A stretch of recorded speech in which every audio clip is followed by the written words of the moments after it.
New York has a new solution for speeding. Not better enforcement, not tougher penalties, not license suspensions, and not stronger prosecution of dangerous drivers. Instead, the state wants to install technology in vehicles that can physically prevent certain drivers from exceeding the speed limit. And if that doesn't make you stop and think, it should. There's more coming on this issue, so make sure you like and subscribe and click the bell for notifications so you don't miss any future updates. Governor Kathy Hochul recently signed legislation requiring certain repeat offenders to install what it calls an intelligent speed limiter. Where have we heard that before? The system uses GPS technology and is connected to a vehicle's electronics, so it could be put in through the onboard diagnostics, which is an adapter underneath the dash, or it could be installed by a professional. But if the driver exceeds the posted speed limit, the system can intervene and prevent further acceleration. Refuse to install it, and the state can revoke your vehicle's registration. Yes, and they can cancel your insurance as well. Now, before anyone accuses me of defending reckless drivers, let's get something straight. I have spent my entire career promoting safe driving. I've tested thousands of vehicles. I've worked with manufacturers. I've taught defensive driving. I've investigated safety technology, and I absolutely believe dangerous drivers should face serious consequences. So this is not about letting people speed. The issue is whether government-controlled vehicle technology is the answer. Because once you separate the emotional headlines from the actual policy, the questions become much harder to answer. Let's start with the biggest one. Why does someone have 16 speed camera violations and still have a driver's license? Seriously, how do you get away with that? New York already has a point system. New York already has speeding laws. New York already has fines, and New York already has license suspensions.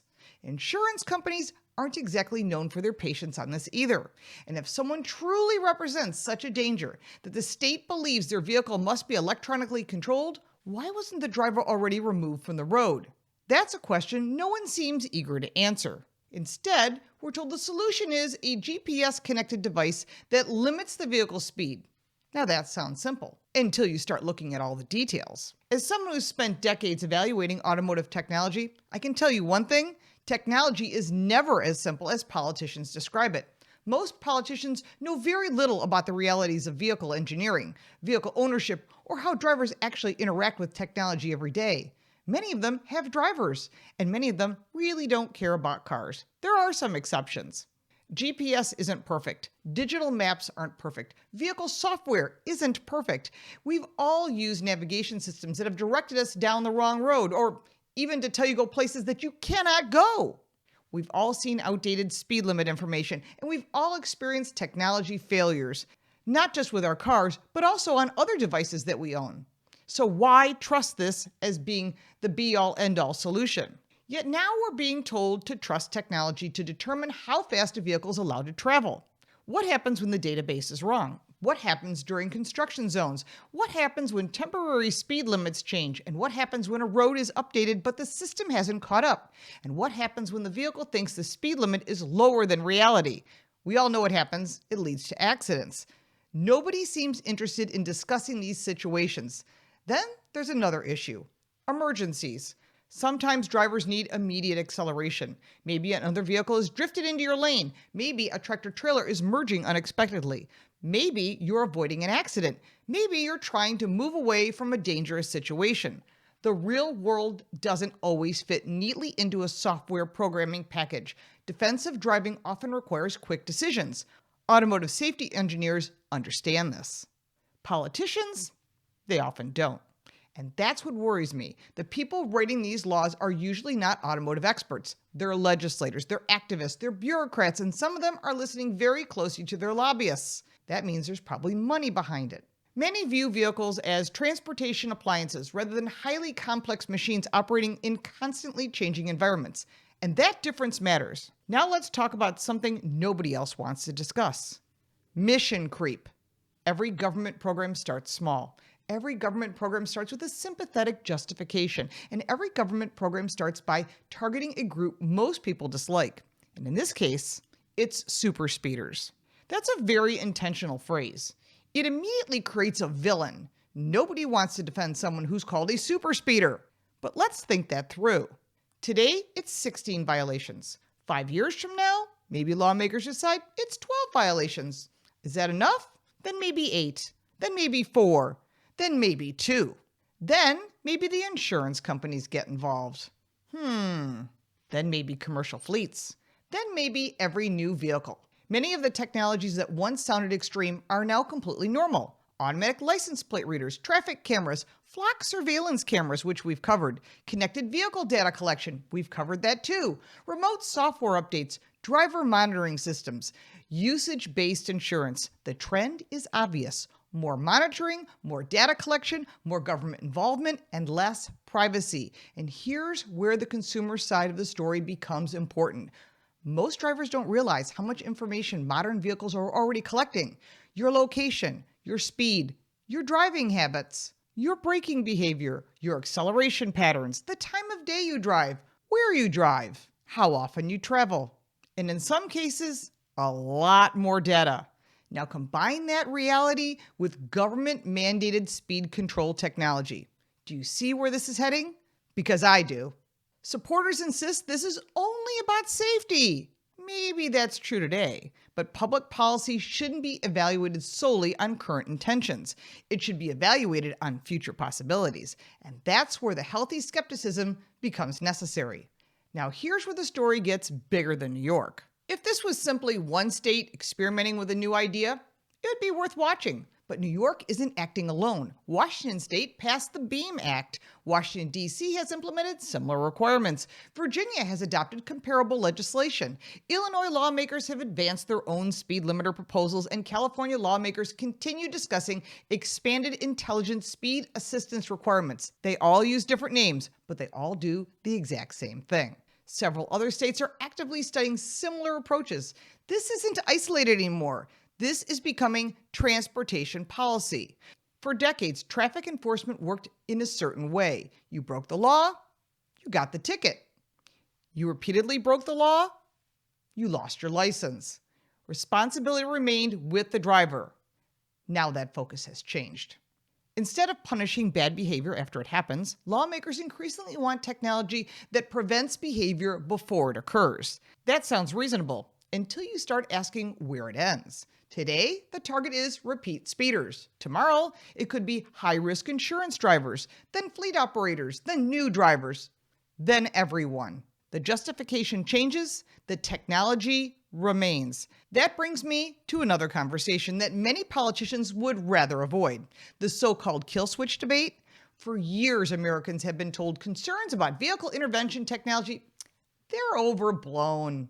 But let's look at what is actually happening. Federal lawmakers included provisions in the 2021 Infrastructure Investment and Jobs Act directed regulators to study and develop advanced impaired driving prevention. Supporters said the goal is preventing drunk driving.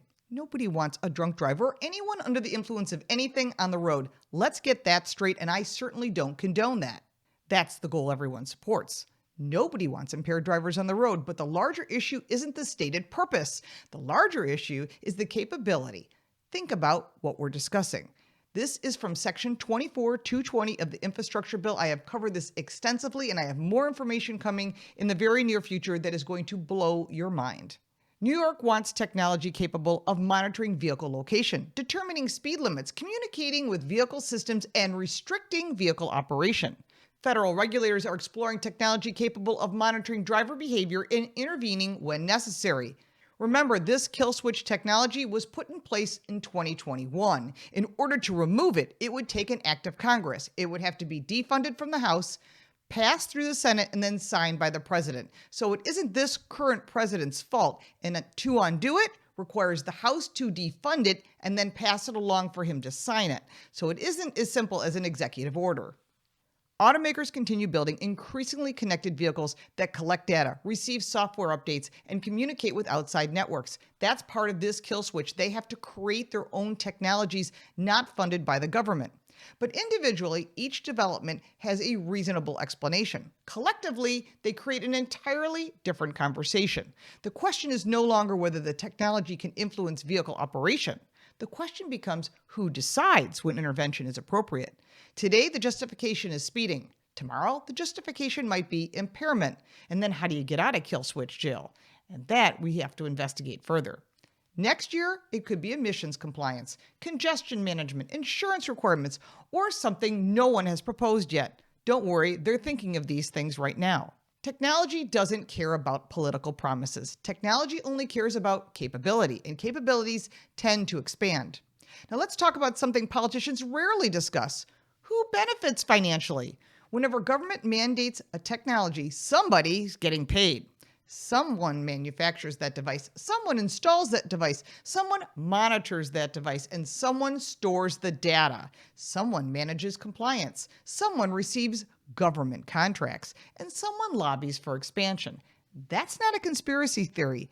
That's how government programs work. The speed limiter doesn't magically appear. An entire industry develops around the implementation, the monitoring, administration, and enforcement. Drivers pay installation fees. Drivers pay maintenance fees. Drivers pay compliance costs. Taxpayers pay administrative costs, and government expands oversight. Private contractors expand revenue, and consumers get the bill. Every single time. Whenever someone tells you a new regulation, it's free, look closer. It usually isn't. Now let's talk about the automotive reality politicians completely ignore.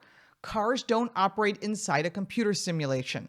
They operate in the real world. GPS systems make mistakes. Maps become outdated. Construction zones change weekly, and temporary speed limits appear overnight. Road conditions evolve constantly, and digital databases are always trying to catch up. Anyone who's ever followed a GPS to the wrong location already understands this. Now imagine that same imperfect system determining how your vehicle is allowed to operate. What happens when the database says 35 miles per hour, but the actual speed limit is 55? You're probably going to cause an accident. Certainly, it's going to cause a lot of stress. What happens when construction changes and traffic patterns change? What happens when software updates create a problem? And what happens when a driver needs to accelerate to safely merge? I guess you can't do that. What happens when someone is driving an older vehicle that cannot easily integrate the technology? Yes, they have an answer for that. Illinois lawmakers have already faced questions about older vehicles and compatible concerns. So what happens to someone if you own a classic car? What if someone drives a vehicle that's older than 1996? No onboard diagnostic connection? Well, maybe you won't be allowed to drive your car. And what if you buy another vehicle? What if you borrow a family member's vehicle? What if you rent a car? What if you drive a company vehicle? These laws often sound airtight during press conferences. Reality tends to be a bit messier. Then there's cost. Someone has to pay for this installation. Someone has to pay for the maintenance. Someone has to pay for the monitoring. And someone has to pay for the administration. Well, we already know how that goes because government never pays. Taxpayers pay, consumers pay, drivers pay. Eventually, everyone pays. And here's another uncomfortable truth. If someone has truly demonstrated dangerous behavior behind the wheel, perhaps the answer isn't a speed limiter. Perhaps the answer is losing your driving privileges altogether. What a concept. That's what licenses are for.